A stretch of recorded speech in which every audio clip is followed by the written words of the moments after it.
Wulandari Anggraini dari Prodi Akuntansi Reguler Sore. Kali ini saya akan menyampaikan tentang materi kondisi perekonomian Indonesia di masa pandemi COVID-19. Mata kuliah yaitu Perekonomian Indonesia, dosen pengampu yaitu Bapak Muhammad Rosidi, SEMM. Coronavirus Disease 2019 atau yang biasa disingkat COVID-19 adalah penyakit menular yang disebabkan oleh SARS-CoV-2, salah satu jenis coronavirus. Penderita COVID-19 dapat mengalami demam, batuk kering, dan kesulitan bernafas. Apakah COVID-19 menular?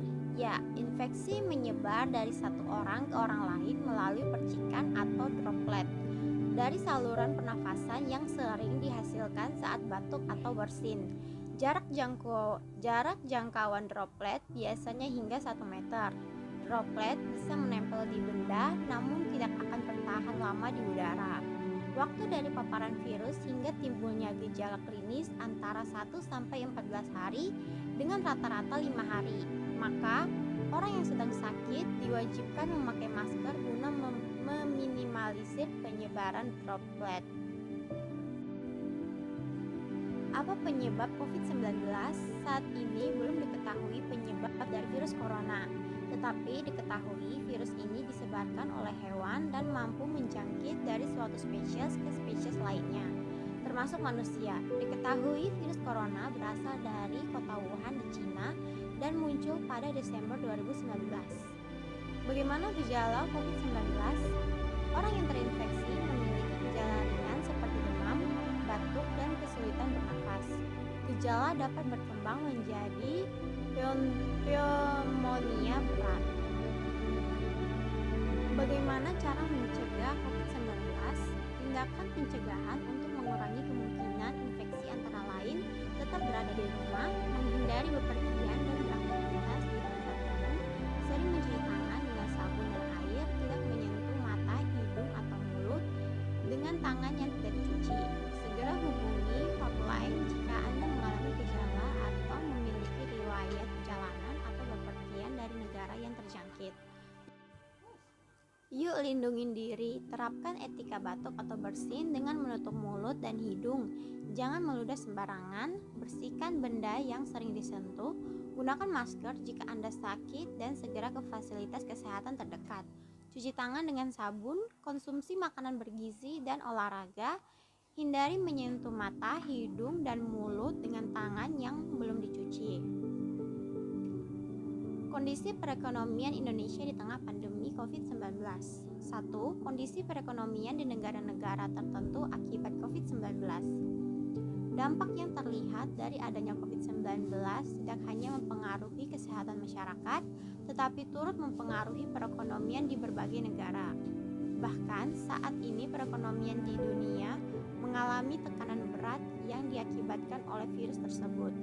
Perekonomian dunia pada negara-negara tertentu seperti Indonesia, Amerika Serikat, Jepang, Korea Selatan, Hong Kong, Uni Eropa, Singapura, dan beberapa negara lain mengalami pertumbuhan ekonomi negatif dan pada triwulan 1 dan 2 di tahun 2020, pandemi COVID-19 menimbulkan efek negatif dari kesehatan ke masalah sosial dan berlanjut ke ekonomi negara.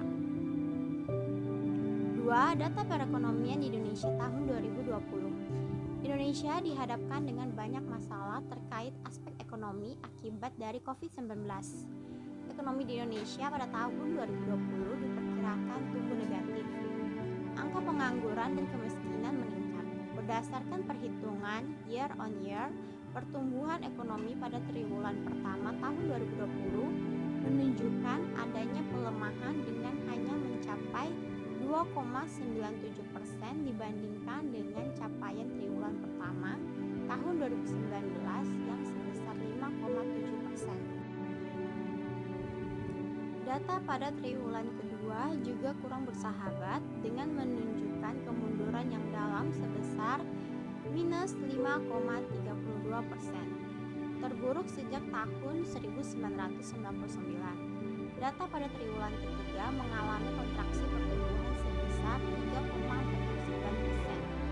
sedangkan pada triwulan keempat mengalami kontraksi pertumbuhan sebesar 2,19%. Dampak dari menurunnya presentasi ekonomi di Indonesia salah satunya adalah peningkatan angka pengangguran dan penduduk miskin yang disebabkan karena PHK selama masa pandemi COVID-19. 3. Kondisi perekonomian di Indonesia. Keputusan pemerintah yang menerapkan pembatasan sosial berskala besar atau PSBB di beberapa daerah sejak April 2020 berdampak luas dalam proses produksi, distribusi, dan kegiatan operasional lainnya yang pada akhirnya mengganggu kinerja perekonomian. Triwulan 2 merupakan puncak dari semua kelesuan ekonomi karena hampir seluruh sektor usaha ditutup untuk mencegah penyebaran virus SARS-CoV-2 penyebab COVID-19. PSBB sebagai langkah penanganan pandemi COVID-19 yang diterapkan pada sejumlah daerah di Indonesia merupakan faktor yang menyebabkan kontraksi pertumbuhan ekonomi pada triwulan 2 2020. Kebijakan PSBB untuk mencegah penyebaran pandemi COVID-19 menyebabkan terbatasnya mobilitas dan aktivitas masyarakat yang berdampak pada penurunan permintaan domestik. Penghasilan masyarakat yang menurun karena pandemi menyebabkan sebagian besar sektor usaha mengurangi aktivitasnya atau tutup total. Angka pengangguran pun meningkat. Badan Pusat Statistik dalam survei Angkatan Kerja Nasional Agustus 2020 menunjukkan COVID-19 berimbas pada sektor ketenagakerjaan. 4. Kebijakan pemerintah dalam pemulihan ekonomi di Indonesia. Sebagai penanggulangan dampak dari pandemi COVID-19, pemerintah negara Indonesia mengeluarkan kebijakan-kebijakan guna mengupayakan pemulihan ekonomi. Pemerintah mengeluarkan peraturan pemerintah pengganti undang-undang atau Perpu nomor 1 tahun 2000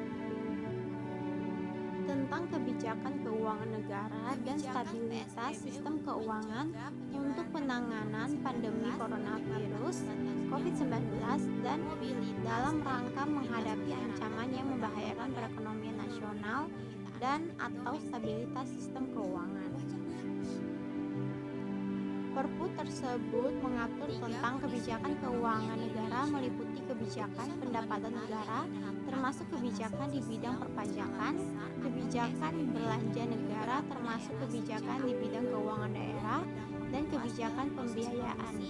Sedangkan kebijakan stabilitas sistem keuangan meliputi kebijakan untuk penanganan permasalahan lembaga keuangan yang membahayakan perekonomian nasional dan atau stabilitas sistem keuangan. Seiring penurunan kinerja ekonomi karena terganggunya belanja pemulihan kesehatan dan ekonomi, pemerintah mulai melakukan upaya pemulihan ekonomi nasional melalui Program Pemulihan Ekonomi Nasional atau PEN. Tujuannya untuk mempertahankan dan meningkatkan kemampuan ekonomi para pelaku usaha dari sektor real dan sektor keuangan dalam menjalankan usahanya selama masa pandemi COVID-19. Data pada triwulan kedua juga kurang bersahabat. 5. Strategi Kebijakan Pemulihan Ekonomi Nasional atau PEN. Pemerintah daerah Indonesia mempunyai peran strategis dalam mendorong percepatan dan efektivitas pemulihan ekonomi nasional. Pemerintah membentuk 3 kebijakan yang akan dilakukan diantaranya peningkatan konsumsi dalam negeri, peningkatan aktivitas dunia usaha, serta menjaga stabilitas ekonomi dan ekspansi moneter. Salah satu penggerak ekonomi nasional adalah konsumsi dalam negeri. Semakin banyak konsumsi, maka ekonomi akan mengalami kenaikan. Konsumsi memiliki peran penting terkait dengan daya beli masyarakat. Oleh sebab itu, pemerintah telah mengalokasi anggaran sebesar 172,1 triliun untuk mendorong konsumsi atau kemampuan daya beli masyarakat. Dana tersebut disalurkan melalui bantuan langsung tunai, kartu prakerja, pembebasan listrik, dan bantuan-bantuan lainnya. Pemerintah daerah berusaha menggerakkan dunia usaha melalui pemberian insentif atau stimulus kepada UMKM dan korporasi. Pemerintah memberikan bantuan penundaan angsuran dan subsidi bunga kredit perbankan, subsidi bunga melalui kredit usaha rakyat dan ultramikro, penjaminan modal kerja sampai 10 miliar, dan pemberian insentif pajak misalnya pajak penghasilan PPh pasal 21 ditanggung pemerintah. Dalam rangka mendukung pemulihan ekonomi nasional, Bank Indonesia menjaga stabilitas nilai tukar rupiah, menurunkan suku bunga, melakukan pembelian surat berharga negara, dan stabilitas makroekonomi dan sistem keuangan. Penurunan suku bunga guna meningkatkan likuiditas keuangan untuk mendorong aktivitas dunia usaha. Dampak COVID-19 terhadap ekonomi global. 1. Bursa saham internasional terjun bebas. FTSE Dow Jones Industrial Average dan Nikkei semuanya mengalami penurunan besar sejak wabah dimulai pada 31 Desember 2019. Dow dan FTSE mengalami penurunan terbesar sejak 1987. Sebagai tanggapan, Bank sentral di lebih dari 50 negara seperti Federal Reserve Amerika Serikat dan Bank of England telah memangkas suku bunga untuk menguatkan perekonomian. 2. Travel restriction. Industri perjalanan terkena dampak negatifnya, dengan maskapai penerbangan mengurangi penerbangan serta wisatawan membatalkan perjalanan bisnis dan liburan. Pemerintah di lebih dari 100 negara, termasuk Indonesia, telah memperlakukan pembatasan perjalanan sebagai upaya mengurangi penyebaran virus COVID-19. 3. Perlambatan industri. Cina merupakan sepertiga dari manufaktur secara global dan merupakan eksportir barang terbesar di dunia. Perlambatan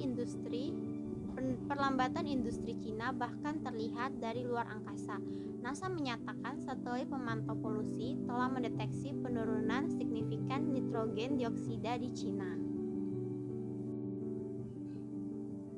4. Perlambatan ekonomi. Sebagai negara dengan ekonomi terbesar kedua, merosotnya ekonomi Cina bakal berdampak terhadap perekonomian global. Pada 2020, lembaga riset Moody Analytics dalam laporan Coronavirus The Global Economic Threat 2020 memproyeksikan pertumbuhan ekonomi Cina pada kuartal 1 2020 tergerus hingga 2%.